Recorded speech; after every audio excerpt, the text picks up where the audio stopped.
മാസപ്പടി ഇടപാടിന്റെ മുഖ്യ സൂത്രക വീണ SFIO സമർപ്പിച്ച കുറ്റപത്രത്തിലെ കൂടുതൽ വിവരങ്ങൾ പുറത്ത്.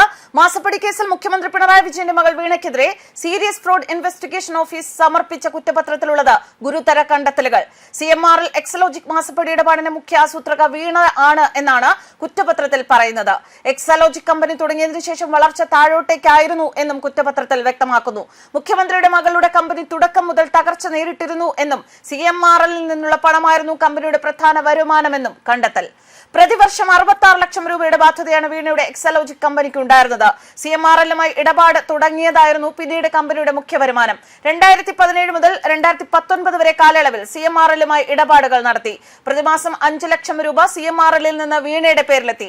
കമ്പനിയുടെ പേരിലും 3 ലക്ഷം രൂപ പ്രതിമാസം എത്തിയെന്നും കുറ്റപത്രത്തിൽ പറയുന്നുണ്ട്.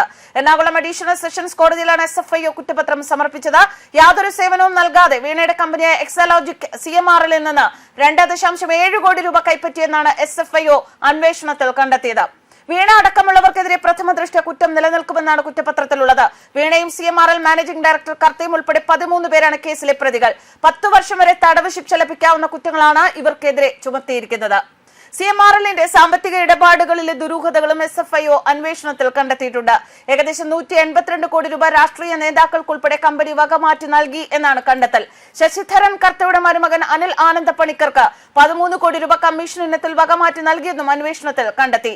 CMRL എക്സലോജിക് കേസിൽ CBI അന്വേഷണം ആവശ്യപ്പെട്ടിട്ടുള്ള ഹർജിയിൽ മുഖ്യമന്ത്രി പിണറായി വിജയനും മകൾ വീണ വിജയനും കഴിഞ്ഞ ദിവസം ഹൈക്കോടതി നോട്ടീസ് അയച്ചിരുന്നു.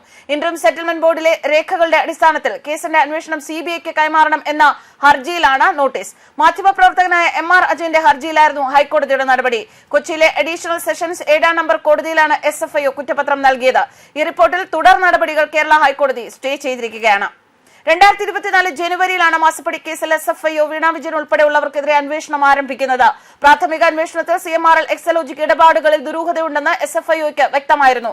ജനുവരി അവസാനം കേസ് അന്വേഷണം പൂർത്തിയാക്കിയ SFIO അന്വേഷണ റിപ്പോർട്ട് സമർപ്പിച്ച പ്രോസിക്യൂഷൻ നടപടികൾക്കായി കേന്ദ്ര കമ്പനി കാര്യ മന്ത്രാലയത്തിന്റെ അനുമതി തേടുകയായിരുന്നു. നേരത്തെ ആദായ നികുതി വകുപ്പ് ഇന്ററിം സെറ്റിൽമെന്റ് ബോർഡും രജിസ്ട്രാർ ഓഫ് കമ്പനീസും മാസപ്പടി ശരിവച്ചിരുന്നു. അതിനിടെ SFIO അന്വേഷണത്തിനെതിരെ CMRL ഡൽഹി ഹൈക്കോടതിയെ സമീപിച്ചിരുന്നു. വാദം കേൾക്കൽ പൂർത്തിയാകും വരെ തുടർ നടപടികൾ സ്റ്റേ ചെയ്യണമെന്ന CMRL ആവശ്യവും കോടതി തള്ളിയിരുന്നു. CMRLനെ കാത്തിരിക്കുന്നത് അതിലും വലിയ കുരുക്കാണ്. CMRLന്റെ ഡയറക്ടർ ബോർഡ് അംഗങ്ങളും CFOയും CGMും അടക്കമുള്ള ഉന്നത ഉദ്യോഗസ്ഥരും വിചാരണ നേരിടണം. കമ്പനി കാര്യചട്ടം 447 പ്രകാരം കോടതിയിൽ ഇത് തെളിയിക്കാനായാൽ 3 ഇരട്ടി പിഴ വരെ ചുമത്താം. അങ്ങനെ വന്നാൽ പൊതുമേഖലാ സ്ഥാപനമായ CMRL കടുത്ത ബാധ്യതയിലേക്ക് പോകും. ഇല്ലാത്ത ചെലവുകൾ കാട്ടി 182 കോടി രൂപയാണ് CMRLിൽ നിന്നും പുറത്തേക്ക് ഒഴുകിയത്. ഈ പണം രാഷ്ട്രീയ നേതാക്കൾക്ക് കൈമാറിയെന്നായിരുന്നു ഇന്ററിം സെറ്റിൽമെന്റ് ബോർഡ് കണ്ടെത്തൽ. News desk കർമാൻസ്.